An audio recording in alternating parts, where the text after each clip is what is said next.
I mean, the bottom line is the Za'Darius Jets. Smith maybe at edge. And so that was the last name I was going to mention. The Jets are hoping on a bounce back year from Andre Cisco. Tony Adams was really bad last year. I mean, the Jets, unless they think Malachi Moore is just going to win that job, the Jets are not looking great at safety, which has been a problem for them.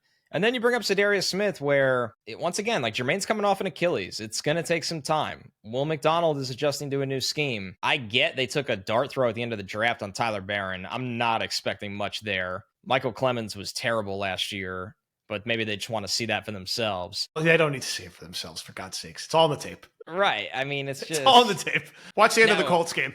Za'Darius is interesting because if he just wants to play, like Glenn had him for 8 games in Detroit last year, and he was pretty good for them. So that would be one where it's you look at it and go, listen, Glenn doesn't want to come out of this thing and have his defense. Like the first year for Saleh, the defense was really, really bad, and we knew he had very limited bullets. Remember that Eagles game? I think they ran the ball like 65 times in a row and were just smacking them up and down the field. They had some jaw-dropping, pathetic performances year one. And we knew schematically Saleh wasn't even, like the roster wasn't even close to what he needed. But coaches don't want that. When they come in with a reputation, they don't want it to be completely turned on their heads. So if you actually had a rotation of McDonald, Za'Darius Smith, and Jermaine, you're like, okay, like we're getting a chance to compete right now and give our secondary a chance. So once again, these aren't moves I expect, but they would be moves that to me make sense at this point.